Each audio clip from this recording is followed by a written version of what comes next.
प्रभुपदा जय प्रभुपदा, प्रभुपाद प्रभुपाद, प्रभुपाद जय जय प्रभुपाद। तो स्वागत है आपका शिला प्रभुपाद क्लास में।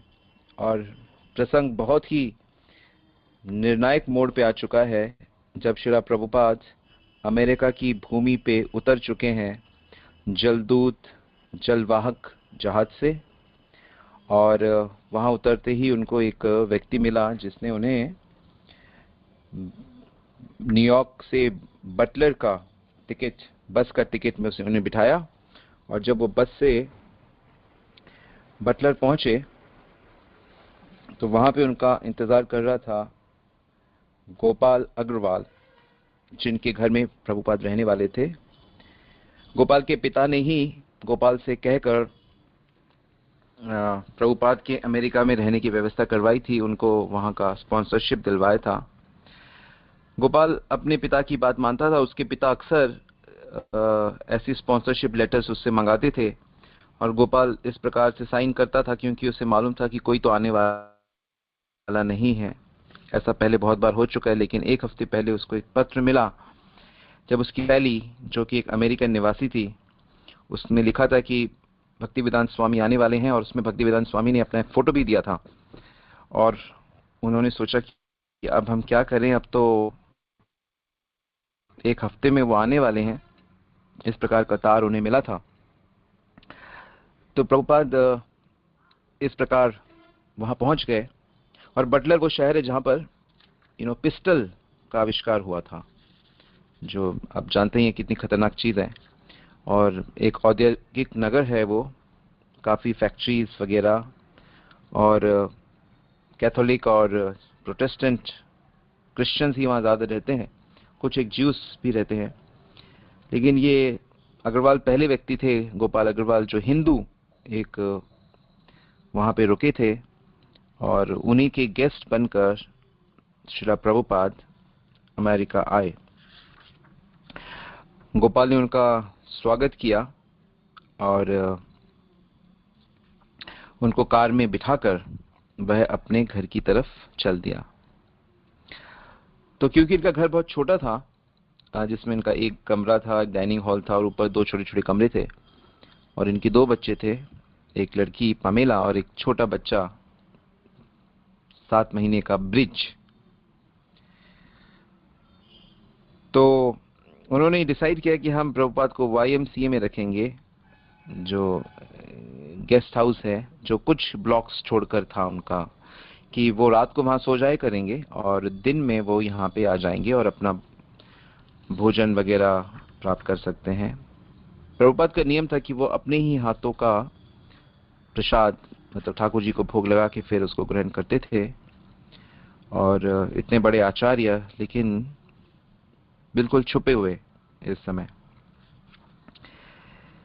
सैली अग्रवाल, जो कि एक अमेरिकन थी, उसने सोचा कि सब लोग उनसे पूछेंगे कि ये आपके विचित्र से गेस्ट कौन है, क्योंकि प्रभुपाद एक पहले प्राणी थे जो वैष्णव वेशभूषा में ही अमेरिका गए थे।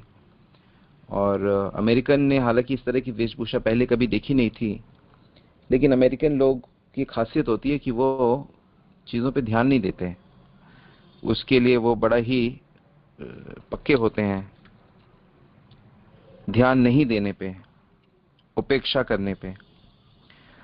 और जब प्रभुपाद अमेरिका आए तो उन्होंने देखा कि चारों तरफ माया की छटा उग्र रूप से फैली हुई है, क्योंकि वहां पर बहुत बड़े बड़े विज्ञापन बिलबोर्ड्स के रूप में शहर भर में भरे पड़े हैं। हम तो दिल्ली में रहते हैं, तो दिल्ली में तो इतने बिलबोर्ड्स नहीं दिखाई देते, लेकिन जब मुझे भी अनुभव है, जब मैं मुंबई गया, बम्बई गया, तो वहां आप विश्वास नहीं कर सकते। जो बम्बई नहीं गए वो नहीं समझ सकते कि कितने ज्यादा बिलबोर्ड्स पूरे शहर में लगे होते हैं। और उसमें भी नग्न स्त्रियों के ही फोटोज ज्यादा होते हैं। बड़े बड़े film stars, models, cricket stars पूरे शहर में भरा पड़ा रहता है। ऐसे अमेरिका में भी ये चीज बहुत ज्यादा थी और माया का बहुत उग्र रूप वहां पे था। प्रभुपाद भगवान से पहले भी प्रार्थना कर चुके हैं कि आपने मुझे यहाँ भेजा है तो अवश्य ही आपका कोई यहाँ पर कार्य होगा। इसी बीच प्रभुपाद जब वहाँ आए तो सैली अग्रवाल को ये चिंता हुई कि लोग मुझसे पूछते रहेंगे कि कौन है, मैं किस किस को समझाऊंगी। तो उसने एक तरीका निकाला कि वह पीटर्सबर्ग के एक समाचार पत्र के कार्यालय में गई और ये बात बताई कि ये आए हैं तो इसकी खबर छाप दी जाए ताकि सब लोगों को पता लग जाए। लेकिन बहुत साक्षात्कार के बाद भी उस पत्रकार को ये समझ में नहीं आया कि ये व्यक्ति जो आए हैं ये रोचक कैसे हैं। तब बटलर ईगल एक और जो पत्रिका थी उसके कार्यालय में सैली अग्रवाल प्रभुपाद को ले गई और वहां उन्होंने बड़ा अच्छा इसको माना और एक विशेष लेख प्रकाशित हुआ और उसमें प्रभुपाद का फोटो भी छापा गया जिसमें उन्होंने अपना भागवतम जो उन्होंने अंग्रेजी में लेकर आए थे प्रभुपाद, और उसमें लिखा था हिंदू धर्म के एक भक्त द्वारा प्रवाहपूर्ण अंग्रेजी में पश्चिम में आने का उद्देश्य का वर्णन। और चित्र था और चित्र में वो किताब लिए भागवत लिए खड़े थे और उसका नीचे शीर्षक था भक्ति योग का राजदूत, एम्बेसडर ऑफ भक्ति योगा। उसमें लिखा था कि हल्के भूरे रंग का एक व्यक्ति जो धूमिल केसरिया रंग के वस्त्र और सफेद नहाने के जूते पहनता है, कल एक छोटी गाड़ी में से बटलर YMCA में एक सभा में सम्मिलित होने के लिए उतरा। वह है AC भक्तिवेदांत स्वामी जी, पश्चिम के लोगों के लिए भारत का एक संदेशवाहक। और लेख में बताया गया कि जो प्रभुपाद है वो बहुत विद्वान शिक्षक हैं। स्वामी जी का कथन है, मेरा उद्देश्य लोगों की भगवत चेतना को पुनर्जीवित करना है। ईश्वर सहस्रों रूपों में दिखाई देने वाले सभी जीवों के परम पिता है। उनका कहना है, विकास की प्रक्रिया में मनुष्य जीवन एक पूर्णता की स्थिति है। यदि हम उस संदेश की उपेक्षा करते हैं तो हमें विकास की प्रक्रिया से फिर से गुजरना होगा। उनका विश्वास है भक्ति वेदांत एक साधु की तरह रहते हैं और किसी स्त्री को अपना भोजन नहीं छूने देते हैं। 6 सप्ताह की समुद्री यात्रा में उन्होंने अपना भोजन स्वयं बनाया। बटलर में अग्रवाल के घर में एक पीतल के बर्तन के अलग अलग खानों के साथ चावल, सब्जी और रोटी स्वयं पकाते हैं। शाकाहारी हैं, केवल दूध पीते हैं, जिसे वे बच्चों और वृद्धों के लिए चमत्कारी भोजन बताते हैं। तो इस प्रकार उनके विषय में काफी कुछ बताया गया और अंत में ये कहा गया कि यदि अमेरिका के लोग अपने आध्यात्मिक जीवन पर अधिक ध्यान देंगे तो वे और भी अधिक सुखी हो सकते हैं। तो इस प्रकार का लेख उनका मैगजीन में छपा और अग्रवाल दंपति ये सोचते थे कि जो प्रभुपाद हैं ये अपनी पुस्तकों के लिए धन संग्रह करने आए हैं, अपनी पुस्तकों को बेचने के लिए और भी उनको पुस्तकें लिखनी है तो उसके लिए धन लेने के लिए आए हैं। उनको ये नहीं पता था कि ये कितने बड़े प्रचारक हैं और कितने महान व्यक्तित्व हैं, कितने भगवान के कितने शुद्ध भक्त हैं। वो इस बात को नहीं समझ पाए। अक्सर वो बाद में जब उनका इंटरव्यू लिया गया तो सैली बताती हैं कि जब हमारे घर में जो लोग आने लगे वे बहुत बुद्धिमान होते थे और वे भी प्रभुपाद पे मुग्ध हो गए थे। उन्हें ज्ञान नहीं था कि वे उनसे क्या पूछें। ऐसा लगता था मानो पुस्तक में से एक स्वप्न बाहर आ गया हो।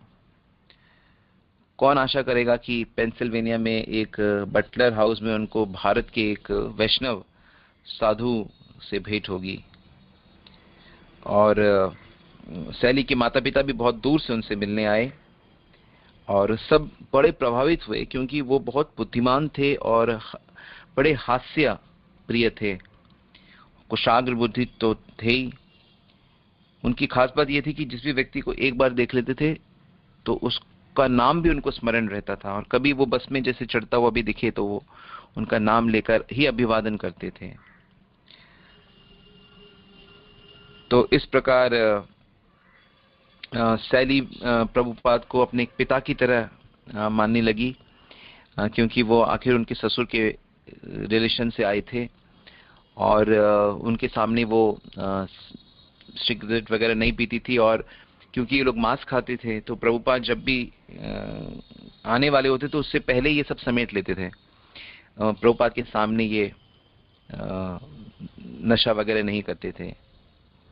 तो एक बार किसी व्यक्ति ने पूछा कि ईसा मसीह के बारे में आपके क्या विचार हैं, तो प्रभुपाद ने उत्तर दिया कि वे ईश्वर के पुत्र हैं, और बताया कि आप भी ईश्वर के पुत्र हो, कि हम सभी जीव हैं, हम सभी कृष्ण के अंश हैं। तो इसे सुनकर उन लोगों को भी बहुत अच्छा लगा कि ये बड़े सच्चे व्यक्ति हैं। तो सैली ने भी हम प्रभुपाद से बहुत सी चीजें सीखी, विशेष करके किस प्रकार से इंडियन रेसिपी बनाई जाती है। और प्रभुपाद क्योंकि अपने लिए बनाते थे, तो ये छोटा परिवार था तो उनके लिए भी बना देते थे, तो उनको बहुत अच्छा लगता था कि इतना स्वादिष्ट भोजन उनको स्वामी जी के हाथों का मिलता था। और प्रभुपाद भी बड़े ध्यान से अमेरिका की जो मॉडर्न चीजें थी उनको देखते थे। ये लोग भी उनको काफी दिखाते थे, घुमाते थे, जैसे कि कटी कटी बनी बनी चीजें फ्रिज में रखी होती थी, उसको सीधा पका सकते थे। वैक्यूम क्लीनर से घर की सफाई होती तो वो बड़े ध्यान से उसको देखते। इस तरह दोनों में, सभी में एक बड़ा ही प्रेम का माहौल बन गया। तो इस प्रकार वहाँ के लोग उनसे आते थे, मिलते थे, सवाल जवाब पूछते थे। लेकिन वहाँ पे भी उन्होंने नोट किया कि इनको ज्यादा भीड़ जुटाने की कोई इच्छा नहीं है, इन्हें धन की कोई इच्छा नहीं है, ये तो शांत भाव से बस ईश्वर की बारे में बात करते हैं। तो कुल मिलाकर उनको सब लोग बहुत पसंद करने लगे, और इस प्रकार वहाँ के दिन बीतने लगे। तो प्रभुपाद अब अमेरिका पहुंच गए हैं, और अब देखते हैं कि आगे उनके साथ क्या होता है। श्रील प्रभुपाद की जय।